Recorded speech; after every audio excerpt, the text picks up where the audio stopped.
we need to get together and let our voices be heard. This is Buffalo What's Next. I'm Jay Moran. I'm Bridget Jaipal Valenza. And I'm Thomas O'Neill White. After May 14th, how can we afford not to talk about race? About education, about segregation, about humanity. Since the dawn of this nation, racial violence has existed. The way we have designed our society has a big hand in what occurred in that Tops Market. The suburban area, everywhere. We must work and teach our children. We need to make sure that we put more funding in our programs that help prevent gun violence and more money into art. If we're going to have some real healing, we've got to have space to tell some uncomfortable truth. Good morning, Buffalo What's Next? Welcome to it. I'm Lorenzo Rodriguez, and this is a fun one today, I believe. We're talking about, for all you green thumbers out there, you horticulturists out there, for the amateur gardeners out there, we're going to be talking about a wonderful event here that I've gotten slowly acclimated to. The Eastside Garden Walk it's an event that's been going on now for some time, since 2018, and the Buffalo Garden Walk in general, or Garden Walk Buffalo, has been going on now for even longer. But I'm joined today by two of the co-chairs of the Eastside Garden Walk portion of the group, Samantha White and Miss Renata Toney. Welcome, ladies. Thank you so much for coming. It's a pleasure being here. Thank you so much for taking the time, and I'm sure I'm assuming you're both gardeners at heart as well, right? You can't be a co-chair of a garden walk if you don't have a good garden. Samantha's giving me a look. Wait, are you not a gardener? I'm a gardener. You can at least... But I'll tell you, I'm the type of gardener that gets my hands in the dirt. Some of my plants die, some of them live. I love doing it. I de-stress like that. I can't tell you all the flower names, definitely not the scientific ones, but I can get in that dirt.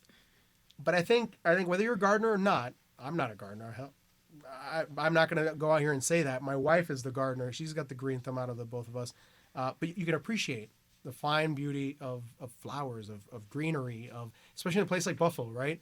I'm from warmer weather, and we have palm trees and what's our state flower? Goodness, I usually know it off. What is the Florida state flower? I'll get back to that one. But I can appreciate a good greenery, and there's definitely a lot of that to be seen at the Eastside Garden Walk. It's going to take place this month, July 22nd and 23rd, correct? 2-day event? It is from 10 a.m. to 3 p.m. That's prime time. It's been going on now, rain or shine, since 2018. Did it take place during the dark days of COVID? Is that... We ran it every year except for 2020. We did a virtual version of it. Interesting. And actually all of that footage is still available online at gardensbuffaloniagara.com if you check out our Garden Views page. So you can get a preview of what's to come in person. Oh yeah. Later on this year, because it takes place on the east side of Buffalo, a part of town that we on our show have zeroed in on a lot because of the unfortunate events that have taken place there, and the efforts to make it a better place. Samantha, you are, I found out, a native Long Islander. I couldn't tell at all that you were from Long Island. That's right. I've been up here a long time. I grew up in Brentwood, New York, went to University of Rochester, came here for law school, met my husband. Buffalo's got some good guys. I stayed. And we've been over at our home since 2005 on the east side. You're on the east side raising now. A family. I got suckered here too, so don't worry. You're not the only one. And I'm happy and happier for it. And Renata, you are originally from Albany, but you moved out here at a young age, at 5. And now you're East Sider through and through. Yeah, absolutely. Yes, I moved to Buffalo at 5 years old. Stayed here all my life. Went to college, high school, etc. And you were asking. Wait, no, don't gloss over. What high school? City Honors. Hey, there we go. City Honors. I rep my high school. I rep my Belen Jesuit. Stand up. You got to do so. And I hear people take their alumnus status very, very seriously. There's too many Buff State grads walk around here that love to make it known. I'm a they're Buffalo from... State grad. See, there we go. See. But yeah, I've been gardening since I was 19 years old, and I can remember the first thing I planted. It was a bag of gladiolus, and I just fell in love with gardening since then. I'm going to pull up my Google machine here. Gladiolas. Gladiolas. Wow. Yes, gladiolas. They're bulbs. And I just, it just kept going. Just kept going since then. Those are beautiful. Well, I hope everyone else knows what a gladiola looks like, because and like Samantha, I'm also a resident. I'm an East Side resident. I moved away for about 24 years, living in North Buffalo, and inherited my family home, and I moved back, and I'm glad I did. Well, I'm eager to. I'm going to make it out there. That's for sure. I'm not blowing smoke. My wife, I'm definitely taking her out there because as a past florist, she loves everything about this event. We've been looking forward to it since the bleak winter that we've had. What is the Eastside Garden Walk, and why is this such a great event? Well, I'll tell you, we've been doing it, like you said, since 2018. This year we have almost 75 gardens on the walk. People really just open their homes. They share, not necessarily their homes, but their yards. They share their stories. They share their hopes, their dreams of what it could be. They share the story of what it was. If you came to my garden 5 years ago, it was different. It changes every year, and people share that. And as you visit over time, you see those changes, and you see the changes in the neighborhoods, and what we're doing is we're enabling people to really just share the best part of their communities. And you probably, I'm assuming you share some gardening tips as well. There's themes to a lot of the gardens, right? Some of them, yeah. Some of them? Yeah. To me, what surprises me is you never know who's going to walk into your garden. And my experience was that really surprised me was how many people came back to a neighborhood that they grew up in that they probably hadn't seen in a long time. But when they looked at the garden walk map and saw maybe a street that they grew up, the next street was over, I heard so many people who came to my yard and shared and told me, about what it used to be like when they grew up there. And they were so happy because they hadn't been back, to their home. But also to me, what I was surprised by is just the exchange of education of the people who were highly knowledgeable of gardening, far more knowledgeable than I was. Far more than me, that's for sure. And shared tips and, tips for when to put down compost and, things that I cannot tell you have helped me significantly. But, there were just a lot of surprises that I just so enjoyed talking to everyone and seeing so many people who are like me inspired by gardening. I also had visitors who came from as far as Rochester, who traveled 40 or 50 miles to come just to stroll through and talk and chat. So, inviting someone into your garden, into your home, an extension of your home, that's a personal thing, and it's great that there's these really just organic, genuine conversations that seem to be sprout. Mm-hmm. Hey, look at that gardening joke, gardening pun that come about from this exchange. So, I would even go so far as to say, after the event, throughout the course of the year, I run into people at the supermarket that say, "Hey, I think I know you. Were you on a garden walk? I think I was in your yard." And the thing is, we're the city of good neighbors, but the only way you can be a neighbor is by actually being there physically. Engaging, talking. Making that relationship. And this is one way to... Complimenting your hydrangeas. You don't have to compliment them all, but, come out, see, build those relationships. Even if it's like, how they have microloans, consider it like a micro relationship. Even if it's just, you never know when you're going to run into these people again, because this is such a small town. We're all just removed from each other by one or two people. I know another special treat, Lorenzo, was a visit from a bus that was sponsored by the Jurors Federation. Yeah. And it was about 30, 40 people on the bus. And it came at such a, time of healing and recovery with all that had happened with the massacre previously, and just seeing their faces and feeling their kind hearts and getting hugs and seeing them enjoy looking at all your hard work. It meant a lot. It really meant a lot to me, and that was just a special highlight to me also last year. For a part of the city that doesn't get enough credit sometimes, and then takes something like the racism May 14th shooting to bring in attention and unwanted attention, but then bring it back to a healing and wholesome and nurturing place with an event like this it's a wonderful thing. There's sights to be seen. You've got City Honors that has had an outdoor classroom garden, urban farms that the local families put together. What are some of the things that folks can see on the walk? Oh, I invite everybody to come out to my community garden on Box Avenue. Can we get a preview of what's going to be at Samantha White's garden? 500 book bags that we're giving away to the community. That's what's going on at the. So you're bringing in folks We're doing good. We're doing good through gardening. You know. I wanted to get to the book bags, and I guess now's the right time to do so. Where are these book bags? How do you get them? What are they for? So they are poncho packs through Teacher's Desk.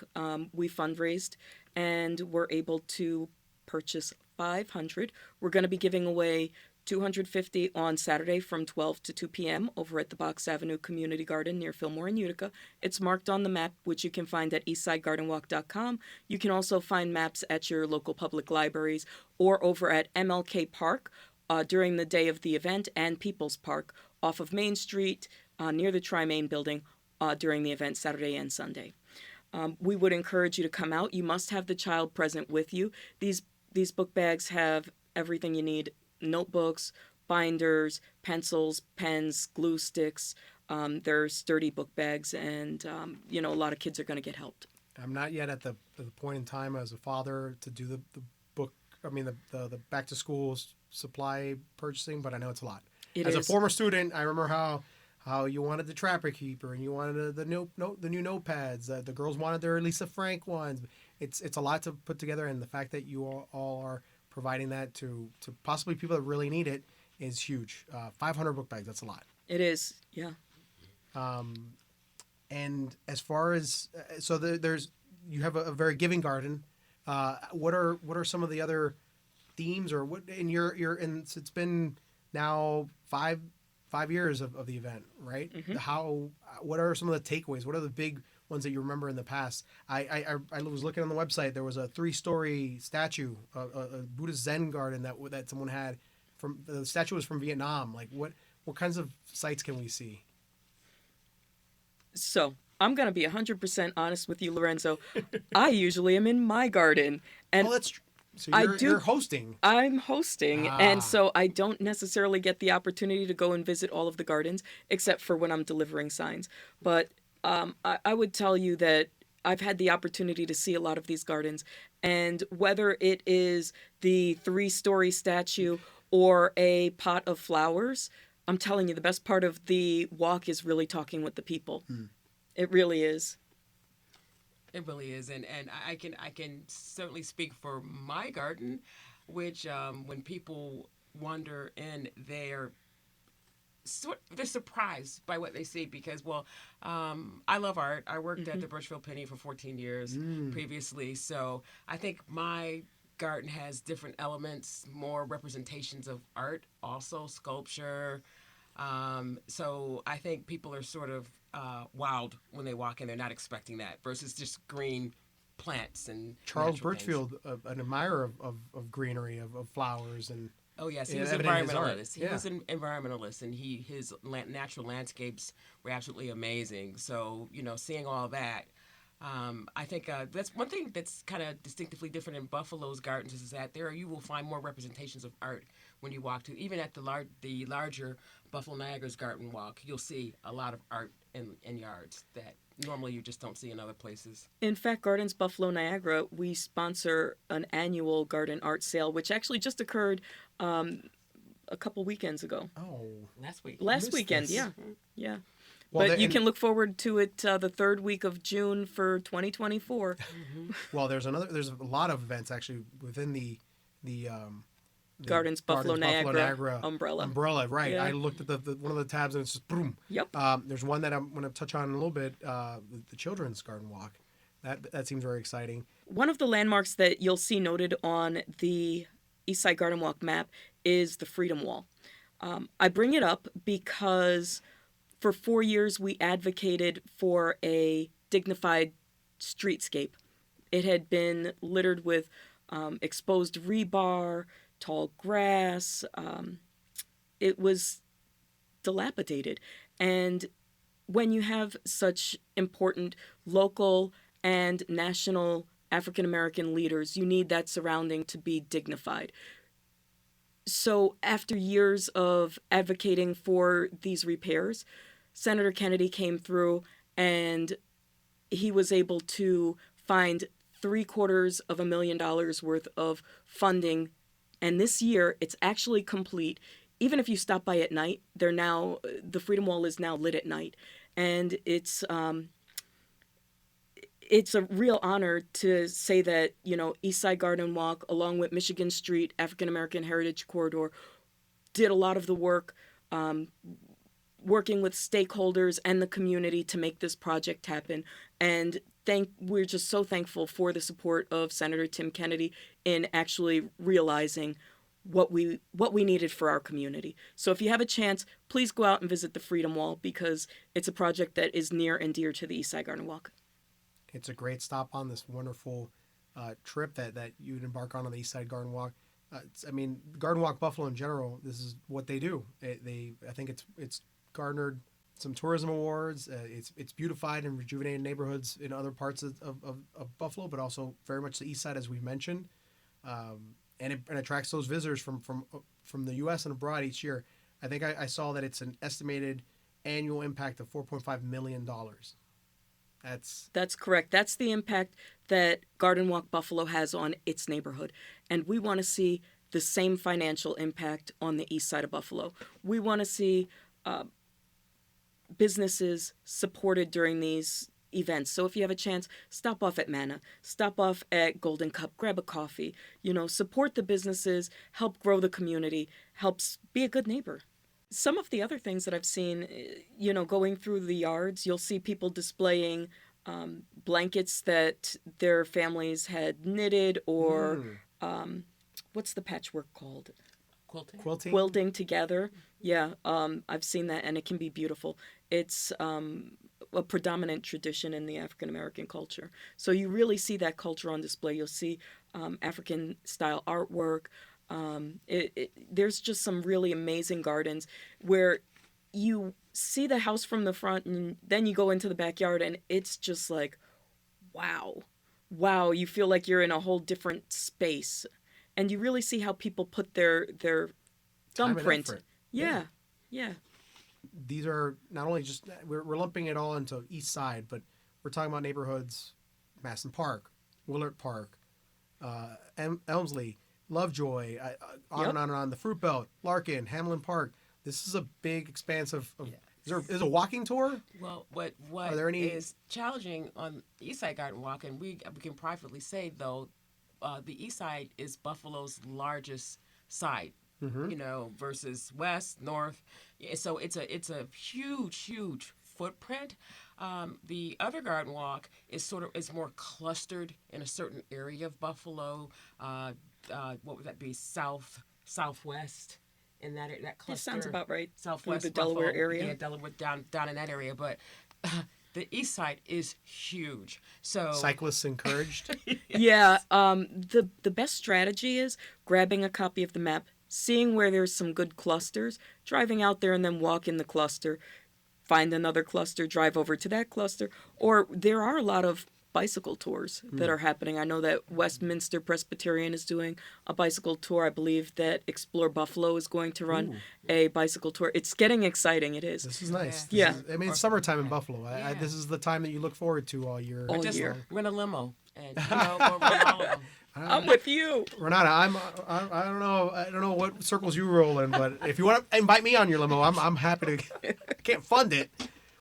Samantha White, Renata Toney, co-chairs of the East Side Garden Walk, which is coming up this month of July, the 22nd and the 23rd, 10 a.m. to 3 p.m. It's rain or shine. Rain or shine. I mean, these flowers need to get watered, so they're going to be there. You might as well be there as well. Renata, you organized recently Gardens Buffalo Niagara's first garden education workshop.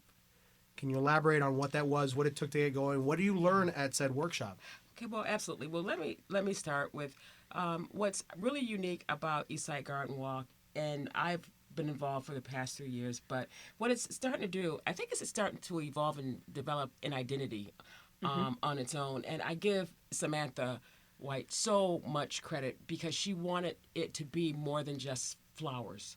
And you just heard her talk about the backpacks that she'll be doing. No, it's not just about viewing gardens, but we're also going to do something special. She's always adding these really amazing socially conscious layers, which did not exist before.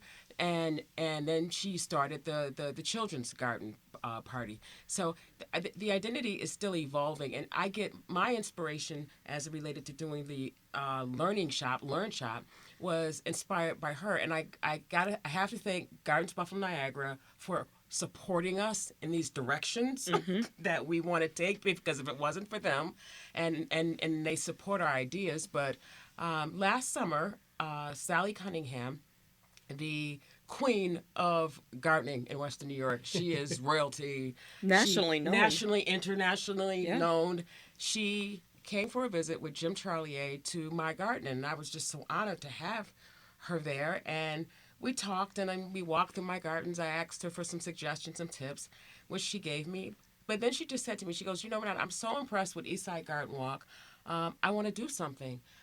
Would you be open to, I would like to donate doing a garden workshop. But, I'd like it to be on the east side. And, I hear you have a large constituency of people that you could reach out to.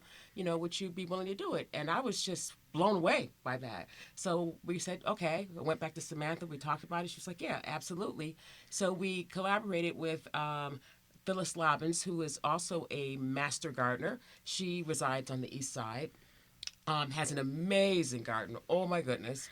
And I would throw in there that saying master gardener isn't a saying, it's a certification. I was about to say, it's like a master class Cornell you're gardener offering here. Through the Cornell extension. Yes, so you have to be a certified she gardener. is a master gardener. And this is some of the talent and some of the amazing gardens you'll see on the east side. I'm sorry for jumping in. No, I'm glad. Please. So, with that inspiration that originally came from Samantha, which I didn't know was it's the first time Gardens Buffalo Niagara had ever did education. They didn't tell me that until after. But we presented a workshop at St. Gerard Place. We had room for like 129 registrants. It ended up filling up. I mean, the response was amazing to it. We had 2 different presentations. Sally Cunningham focused mostly on soil preparation, caring for gardens, etc., while Phyllis Lobbins focused more so on how to design what she called pollinator gardener. Because her garden is very, very much designed. Bring in those bees. Bees are very important to her. Yes. So she plants flowers. Very important to the ecosystem in general. Yes. We need those bees. So we don't want to get stung by bees, but we need them desperately. So they did 2 tracks, and it was just awesome. And it was well attended. So well attended to where our president, Lori Owsley, said, Renata, this is something that maybe potentially we want to maybe look at and invest in again, because we've never done anything like this. And that's when I first learned. Like I said, you haven't? She goes, no, this is the first time we've ever presented any sort of educational type component. So I'm hoping we can do it again. So it was excellent. So thank you, Samantha, for giving us a new identity. Well, Samantha wanted her own identity. Right? The Children's Garden Festival, that's coming up a little bit later on, correct? Yeah, so the Children's Garden Festival is going to be Sunday, October 8th from 2 p.m. to 5 p.m. So I'll give that one more time. The Children's Garden Festival is Sunday, October 8th, 2 p.m. to 5 p.m. And it's our second year. Last year, we did it during the East Side Garden Walk in July on my block so that I could run everything at the same time. It was crazy. It was too much for one day. So we broke it off this year. Now it's 2 days. Now it's 2 days. But it's still going to be a free admission, free food festival. Both of these events, very much free. Oh, right? Yeah. Yeah, that's how we roll. Love it. And what kind of things would the youths, I went my cousin Vinny on you. What can they look forward to at the garden festival? Listen, I'm out here hustling. working to get some resources together. We're looking to have clothing to distribute for free. I'm talking with friends who have farms to get free pumpkins so that they can paint them. So you gotta get your pumpkin ready for the great pumpkin. The way Charlie Brown. The way that I imagine it is, I love to take my daughter to the Great Pumpkin Farm, but it's so expensive. And I'm hoping that we are able to raise enough funds to provide that type of experience to children on the east side who may not have the means, and their family may not have the transportation to make it that far out towards the suburbs, And we want to provide an experience where whether you have one child or 6, 7, you can come and let your children learn about gardening. We're going to work on having educational activities. We're going to have a DJ, bounce houses. It's going to be a blast. Free food. And you're going to get a different variety of flowers, I assume, because you got autumn, right? So we're going to give out bulbs so that kids can plant them and they'll grow a spring garden. I was going to say, if I'm not mistaken, chrysanthemums, some dahlias. Those are that's definitely the fall flowers. If you know pansies. Of any. If you know of any garden centers that would like to donate some, we would gladly accept them and distribute. Done like a great co-chair there. I'm speaking to, that was Samantha White, and I'm also speaking to Renata Toney today about the Eastside Garden Walk, the Children's Garden Festival coming up in October. 2 great events. Also going to be on the east side as well, correct? MLK Park. Maps are already out and about for folks to pick up and start making their plans for... Yeah. We've got it on the website at eastsidegardenwalk.com. You can pick up a hard copy of your map at any of the Erie County and Buffalo Public Libraries.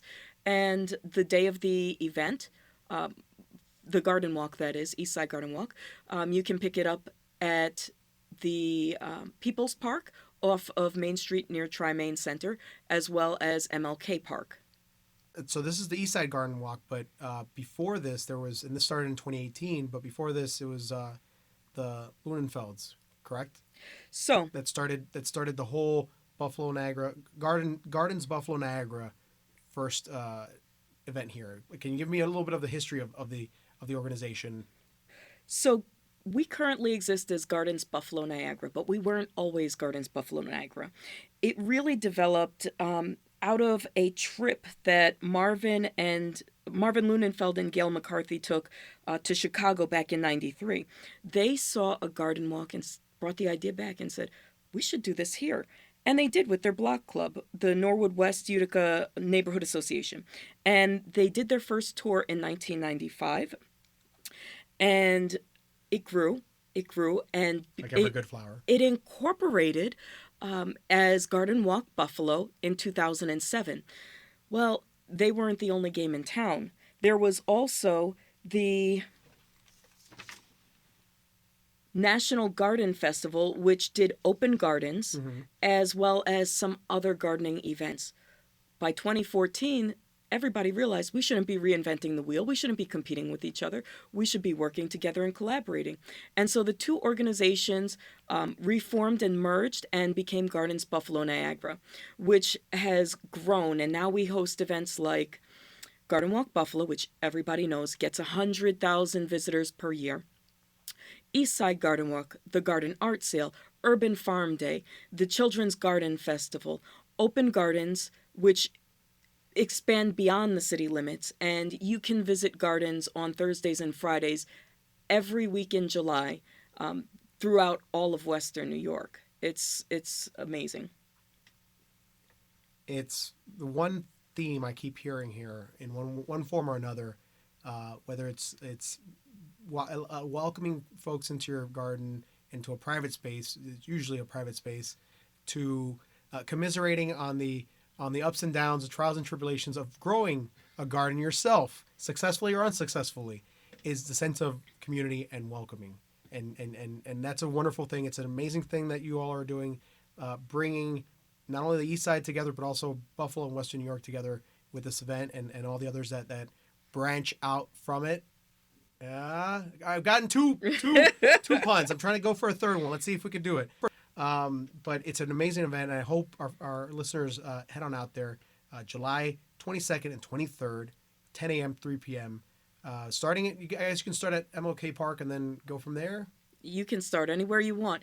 Download the map, get it ahead of time, plan a route out, and we'll see you there. But stop at the Box Ave Community Garden.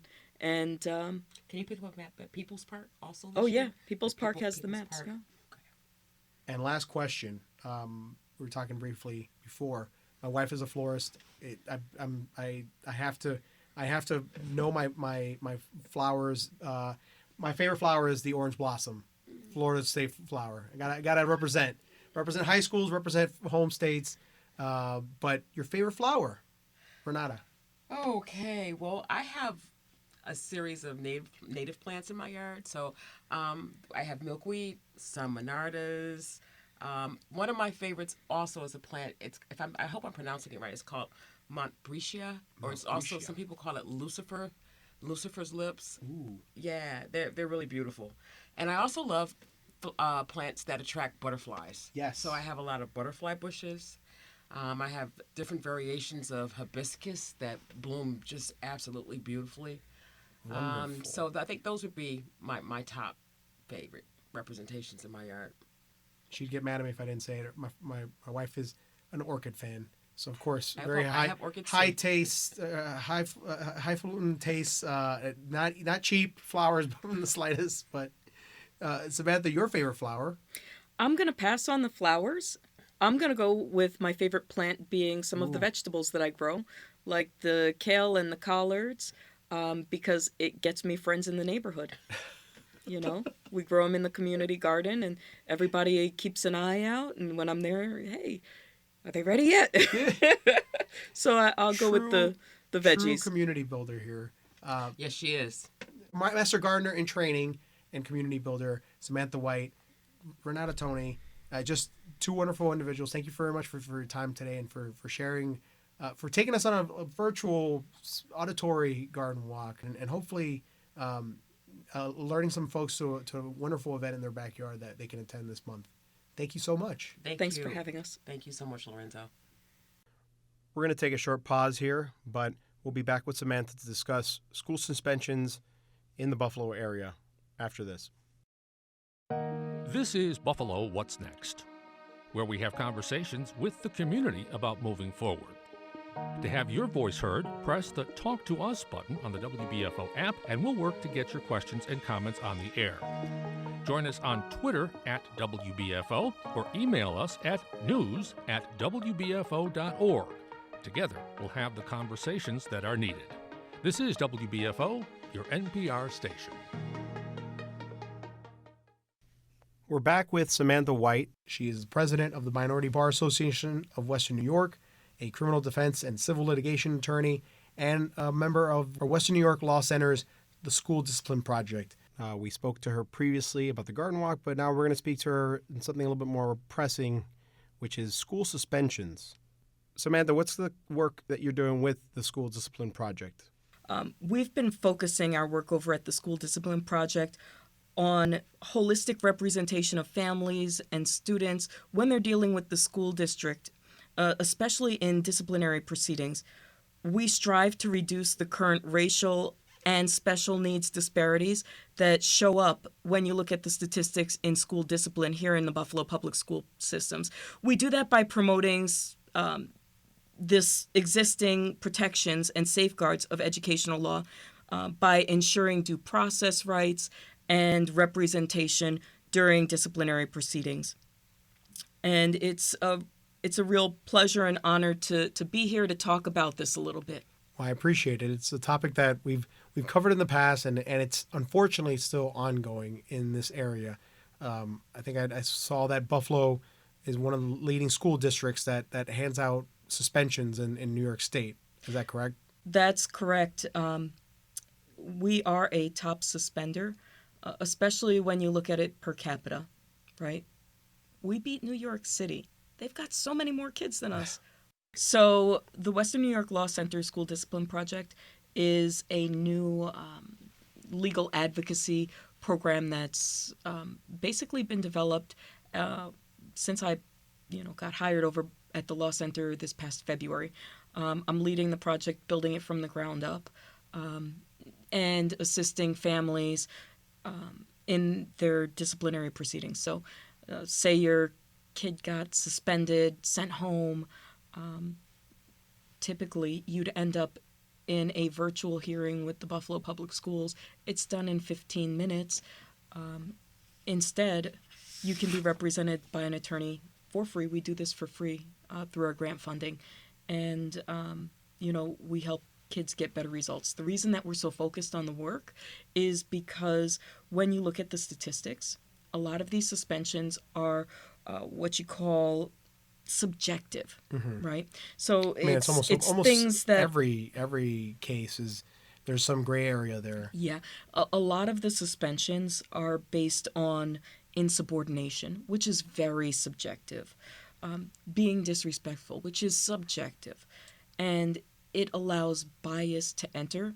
And we know that there's some sort of racial bias because children of color are being suspended at 2.5 times the rate of white children. And children with special needs are being suspended at 2 times the rate of children without special needs. And so we at the Western New York Law Center School Discipline Project are looking to advocate for these children so that we can counter these racial and ability-based disparities that are showing up in the school discipline process. Yeah, we should be seeing less of that here, and I'm glad we're addressing this because I think that the main component here is that we've spoken to Connect and other members that are advocating for the Solutions Not Suspensions Act. It's that we want to get to the root cause of behavioral issues. We want to get students to be a part of their school and to not hate going to school. It's already tough to get kids to go to school if they're facing problems with disciplinary action that's being administered freely. That just sours it even more. So, or even some of the interpersonal challenges that you Yes. experience when you're going through those growth spurts and going through those teen years, right? We want to do the best that we can to equip our kids with the resources and the support that they need to become contributing members to our community. Buffalo is such a small town. It's such a small town. We're only separated from each other by 1 or 2 people. And so these kids, when they grow up and get their jobs and go out into the community, they're going to be there within a degree or 2 of you. And if we don't support them, we're all in a bad position. We recently had Jessica Bauer-Walker on, and she's doing similar work in terms of this topic with Connect. How does that compare to what the School Discipline Project is doing? Yeah, so Connect is one of the lead partners in the coalition that is advocating against suspensions here in Buffalo. And I'm proud to say that the Western New York Law Center is a valued member in that coalition. So Jessica Bauer-Walker is a good partner of ours, but she focuses more on the short-term suspensions. She focuses more on avoiding suspensions entirely and using alternative dispute resolution and restorative justice to avoid suspensions and to resolve issues inside the school system. it's my understanding that Buffalo Public Schools is one of the top suspending schools in New York State. Yeah. And I think, as you mentioned, it's disproportionately towards children of color or disability or socioeconomic status. And I remember from prior conversations, that's usually a demographic or a lump of people that don't have the resources. If the child gets suspended, they have to take time off from work, or they have to basically have to tend to this child. And in some cases, maybe they're left to their own devices, and then that's sometimes worse than actually addressing the root cause of the suspension. That's exactly right. When you put a child out of school, you are leaving them on the streets to basically end up in the school to prison pipeline, right? Instead of being properly supervised and using school supports to address behavioral issues or mental health issues or other issues, adverse childhood experiences that are impacting this child, you're putting them out on the street and saying, well, the problem's not here inside the school. let everybody else figure it out. And that's just not an acceptable solution for our kids, for our community. We really need the supports that are available inside the school system to help develop these children into better students, better people. Better, we go to school to hopefully learn, develop, grow, and we hope to learn schoolwork and actual curriculum, but also how to be individuals with one another. Exactly. And to be a contributing member of society, right? If we don't offer supports to our kids, especially through the public system, then we are going to have a generation that is not able to contribute to the same level. The best way out of poverty is through education. When you push kids out of school, they don't get their education. The more you suspend them, the more likely they are to drop out. And then you look at the statistics of people in jail. Over 70% of the people in jail, guess what? They don't have that GED. They don't have that high school diploma. So by suspending a student over and over again, you're just increasing the chance that this kid is going to end up in a public defender, in the criminal justice system. I'm sorry, I spent quite a number of years as a public defender. As a public defender, yeah. it's ingrained in you. Yeah. One of the things that I found alarming was that we're out here giving suspensions to pre-K students, somewhere up to from pre-K on.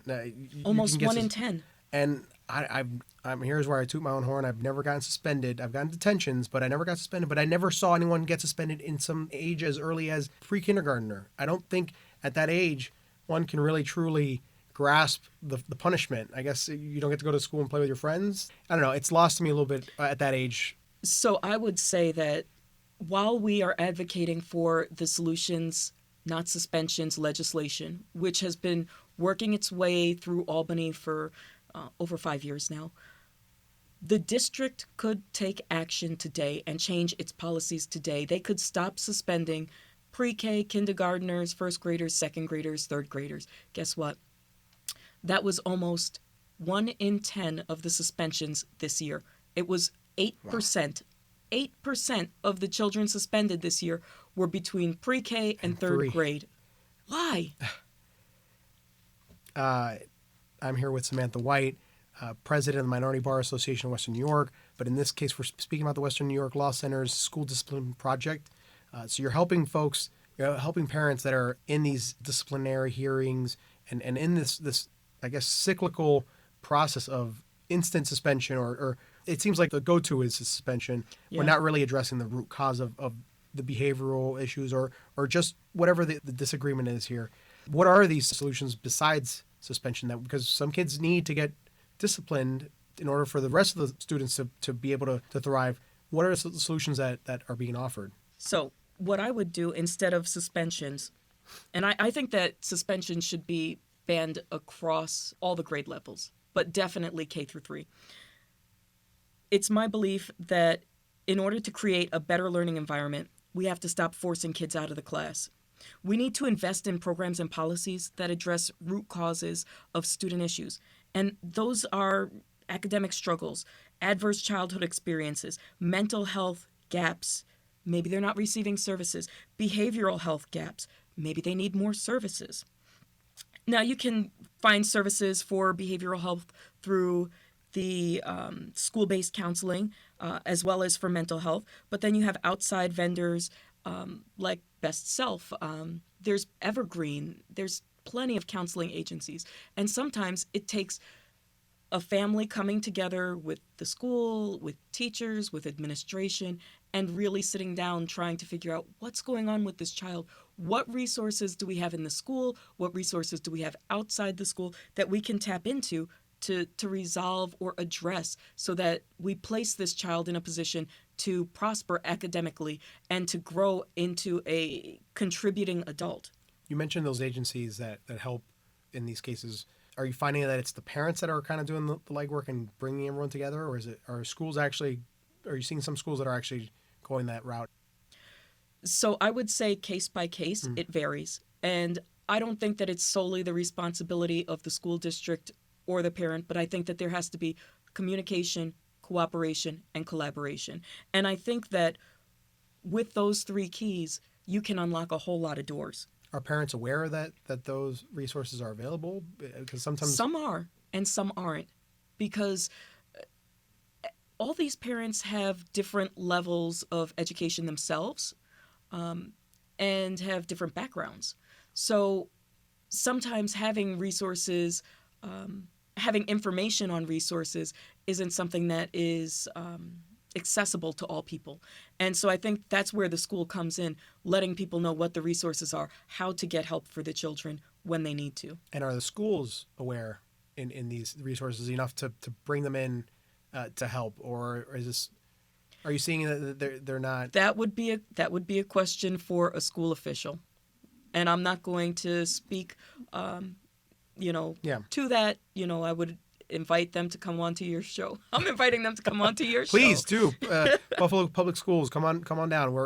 We always have a welcome seat. This is a big issue in our community. It's alarming to see that as early as pre-kindergarten and on, and just the numbers are rather high. And it's not so much the numbers, but it's sometimes repeat students that just keep getting.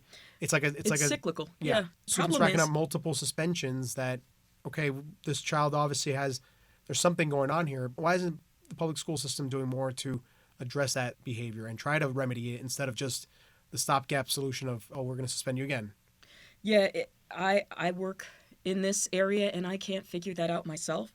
One of the things that I've seen with children who have special needs is that maybe they are in an 811 class, meaning 8 students, 1 teacher, and an aide.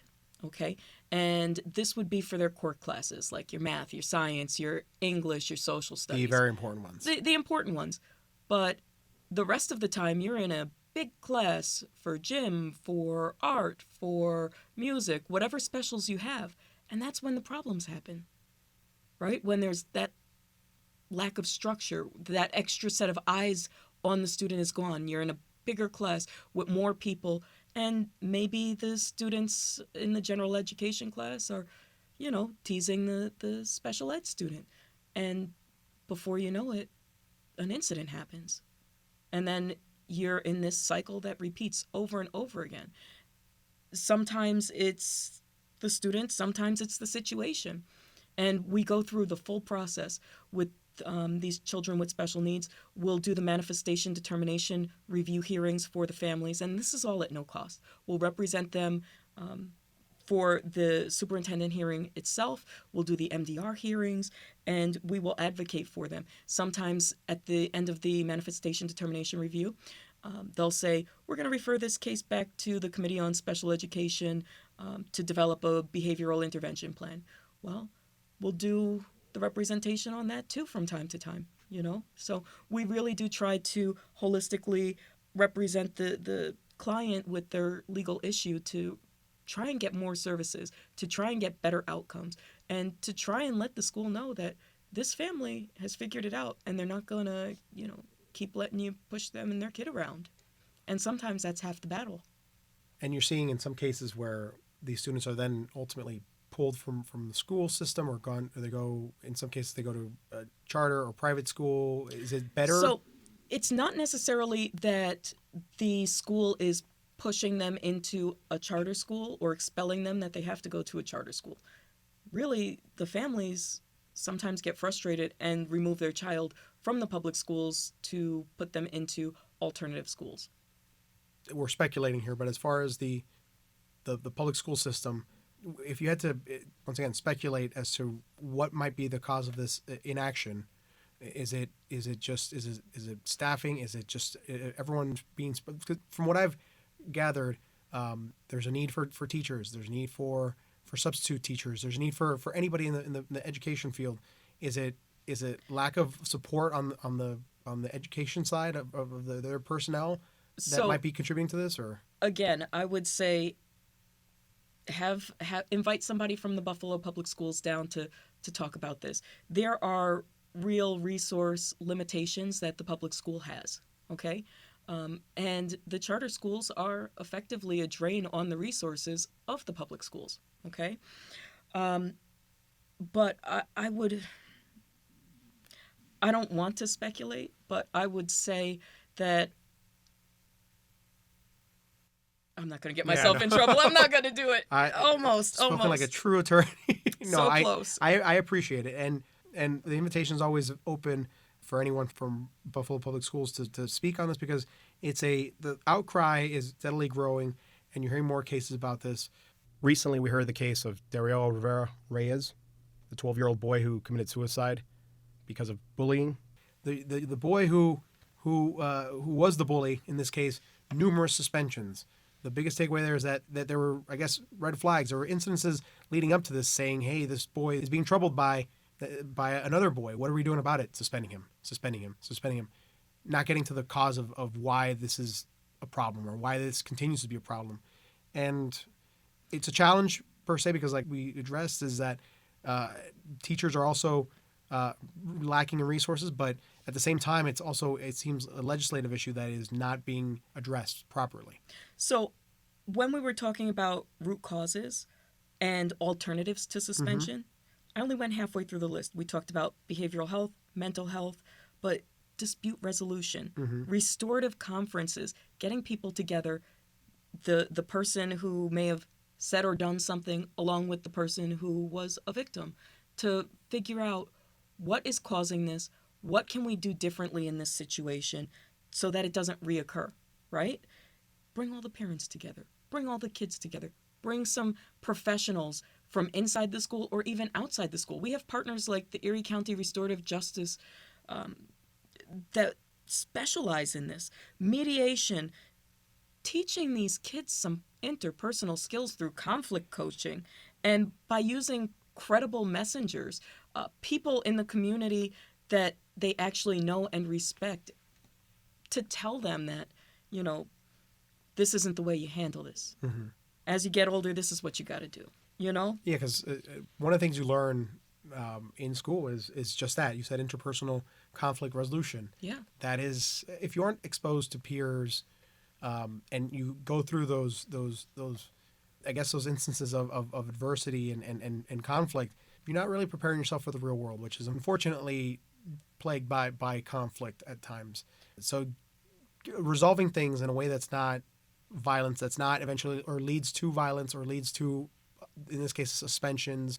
Right, and suspending the kid de-escalating. Didn't change, the suspension didn't change the outcome. It really didn't. If anything, taking the child out of school and letting him fall farther behind in his academics and removing him from the social situation and not putting together a plan to bring him back into the social situation in a way that's going to be productive, that's going to provide a secure environment for everyone, it just doesn't make sense. There has to be more planning. There has to be more process, more procedure. But I did want to touch on real quickly, the Buffalo Public Schools did a youth risk behavior survey, and they found that after COVID, the kids are facing more challenges than we ever expected, especially with respect to mental health. More than 1 in 3 reported feeling sad or hopeless. More than 1 in 10 reported that they had attempted suicide. And here's the crazy thing. Less than a third, only 29%, knew that their school had a mental health clinic. I'm telling you, knowledge is power. And the school has these resources. They got to make sure the kids know about them so that we don't have a repeat of a situation like Dario. As a parent, and a parent that eventually their children are going to go to grade school, they're going to go to pre-kindergarten soon, it's alarming, and it's something that I hope we raise enough awareness to. From my experience here, it's been an issue that's been ongoing for a while, and I appreciate that you're bringing this to light, helping those parents that are going through this, in this both the victim and the student at fault, like getting to understanding that, so as to not keep repeating these instances, is I think what everyone wants. Samantha, if anyone is in need of help, if they're in this cyclical back and forth with schools of suspension and the hearings that come along with it, where can they seek any help or advice? So we have a series of partners: the New York Civil Liberties Union, Connect, the Erie County Restorative Justice Coalition, Community Action of Western New York Law Center, UB Law, we've all come together. And we have a Buffalo suspension intake hotline. Regardless of what kind of suspension it is, we'll get you directed to the right resource for help. And that phone number is 716-220-7081. Again, that's 716-220-7081. In my practice over at the Western New York Law Center School Discipline Project, we specifically handle the long-term suspensions. If you need help with a long-term suspension, appeal, MDR, give me a call. My direct line, 716-828-8441. Again, 716-828-8441 for long-term suspension help. If you're unsure, call the hotline. And this has been Buffalo What's Next on WBFO and WBFO HD1 Buffalo, Olean and WUBJ Jamestown, your NPR station.